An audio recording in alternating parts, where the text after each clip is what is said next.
Hey, what's up, guys? So, some of you were asking about leverages and different leverages here on, well, we'll say the three main power lifts. I'm going to start with the deadlift. As of now, going to be a little bit till I can do the bench press just because of the pec.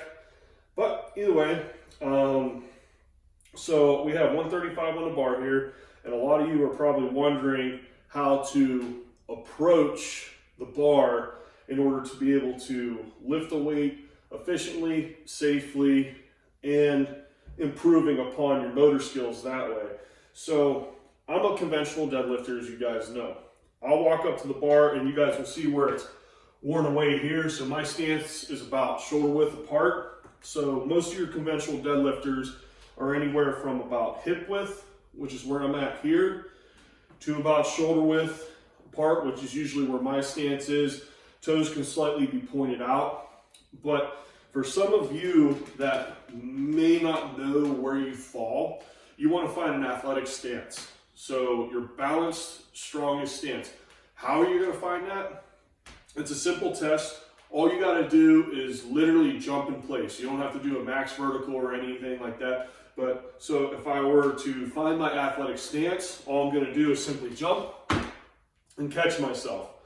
As you guys see, I caught myself in my popular deadlift stance.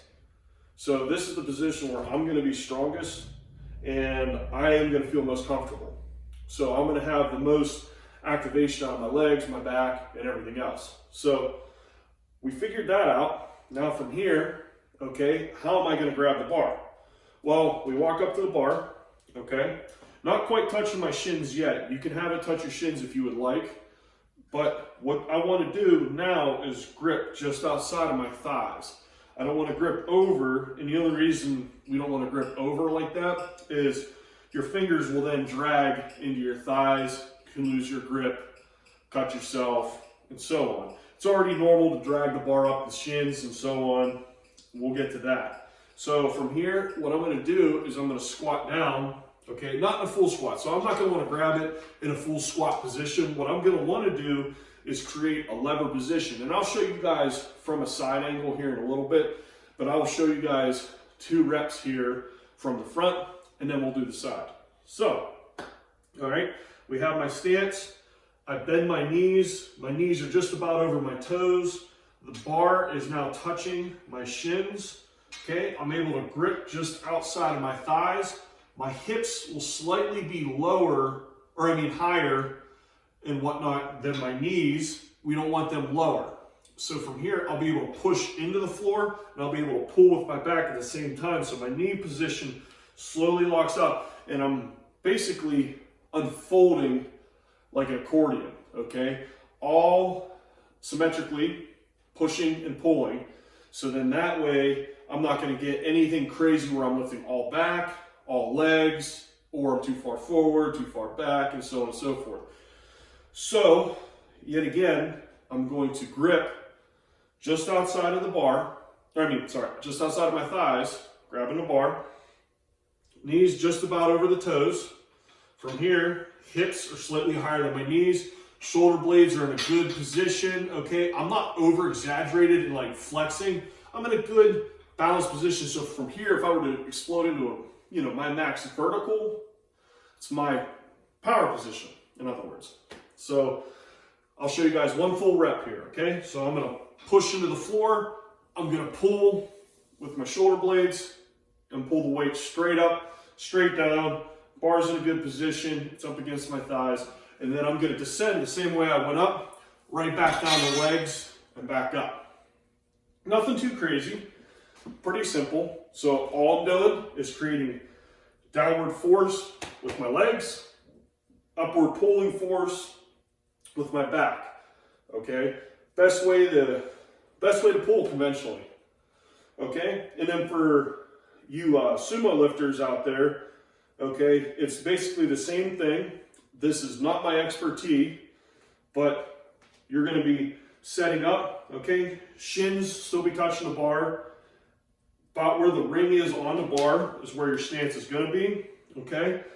Same concept, okay? From here, though, I'll be gripping shoulder width apart. Hips are slightly above the knee, same position, honestly. And then from here, I'm gonna be able to push to the floor and pull at the same time. And then repeat, same motion on the way down. So they're really not that different. It's still a push to the floor and a pull up, all right?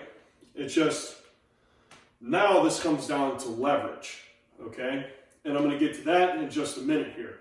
I wanna show you guys the side view. All right, guys, so I wanna show you the side view now. So the side view of the deadlift, definitely gonna give you a better visual. So we still wanna set up the same and everything else. Nice athletic position, shoulder width, hip width apart, unless you're sumo. I'll show you guys a rep of each, but obviously I got my shoes off now. I deadlift barefoot or in deadlift slippers. Forgot to explain that earlier.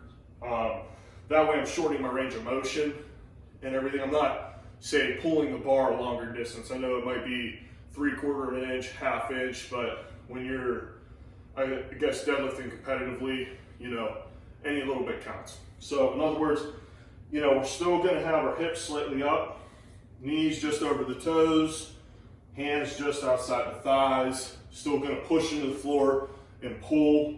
So I'm touching the bar, gripping just outside my thighs. One thing you guys will see from the side that you can't see from the front, and I'll explain it here in a second, is that I'm over top of the bar with my shoulders just a little bit, but I'm gonna push and pull at the same time, keeping the bar path nice and straight and my balance point. Repeat, same motion on the way down. Now, I'm slightly over the bar, so the bar is lined up here with my lat, so you guys can see here where some of you are like, oh no, you need to be sitting back. Your arms should be perfectly in line with the bar.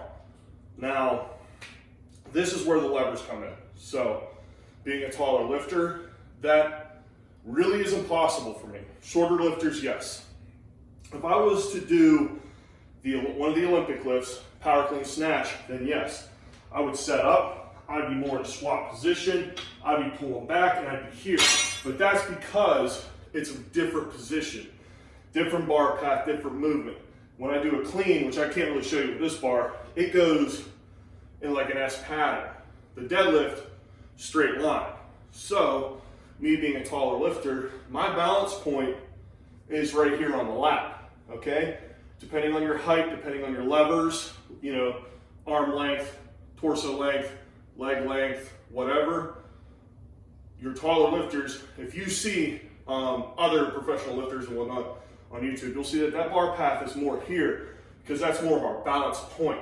Any of you coaching or coaches out there think everyone must perform the lift exactly the same. That is not the case. Everyone has different biomechanics. Everybody has different features, different strengths, different weaknesses. So you as a lifter, you as a coach, have to identify that with the athlete, with the client, to see the positions that they're in. You don't have to go into crazy detail. All you got to do is get them into the right position. Half the time, they might not understand, but you can at least get them in a safe, comfortable position to lift efficiently and safely. So again, this balance position, I'm going to be slightly over the bar, so you guys see, again, where the bar lines up. But as I stand up, I'll keep my hand right here. As I stand up and I drop my arm down, it's nice and straight. That bar is traveling in a straight path. Now let's see if I were to have my hand above my shoulder and then I'll drop it again so you can see where the bar path is going to be. So if I go down, I grip the bar, let's say I'm sitting way back, my hand now is here in line with my arm, if you guys can see it, and I start to stand up, look where that bar is. It's way up in front of me. So I'm actually creating more leverage against me in this lift versus me using my levers to my advantage. So I went from having this with the bar path being directly underneath my shoulder to where it was under my lat, which was perfect and straight. So I'm keeping the bar nice and tight to my body. That's where you see like these wear in the bar, which you can probably see better from the front view, but that's me dragging the bar up and down my body. You know, shortest distance between 2 points, again, a straight line. So that's what you want to focus on. Everybody's different. but that should give you a good idea of how you should be able to line up both conventional and sumo. And I'll show you guys the Sumo Rep now, okay?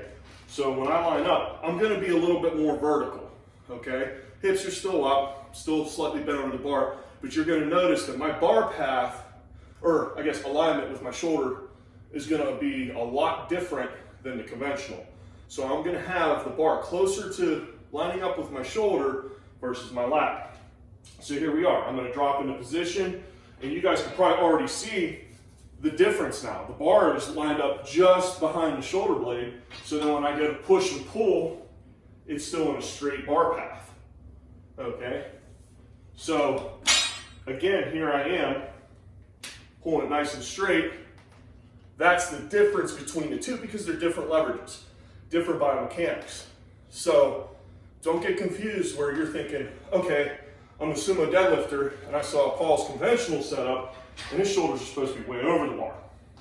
No, not the case. As you guys saw, okay, my shoulder was lined up more vertically with the bar than my conventional. But that's because I'm using different leverages. So I'm gonna line up differently to the bar, but my bar path is still a straight line. I'm just now lining up to the bar differently, that's all. So now it comes down to, again, do you have long or short femurs, long or short torso, long or short arms? Are you 6 foot and above? Are you 6 foot and under? You know, this is where you gotta start to evaluate. Again, I've seen shorter lifters, 5'6", 5'8", that have very, very well proportioned bodies and do conventional deadlifts and do very well because their mechanics allow that. I've also seen tall lifters over 6 foot, we'll say with shorter femurs, long torso, short arms, long arms, whatever, you know, some, I don't want to say like, you know, in proportions, but they set up better for the sumo and they have more leverage for the sumo versus the conventional. Usually your taller lifters set up conventionally, usually your shorter lifters set up for sumo, but they can all mix together. I still use the sumo as a great training tactic to switch things up, learn different drives, work different muscles to aid in my conventional pull. I've seen sumo lifters do conventional style deadlifts to aid in their sumo pull. So it depends, okay? I hope that helps you guys. Those are the different setups, different positions, both front and side. I'm also gonna show you guys a set of 15 conventional and a set of 15 sumo so that you guys can see that bar path. So instead of me just doing a rep and going over it like you just saw, you guys here at the end will see 15 straight reset consecutive reps of the conventional, 15 straight consecutive reps of the sumo. So then that way you guys can see the bar path and how it lines up to my lats, to my shoulders, hamstrings, hips, and so on. Okay? Again, hope the video helps you guys. Gonna have more coming your way. If there's any you guys want to hear, please feel free to comment, message me, and I'll get the content out as soon as I can. Thanks for watching.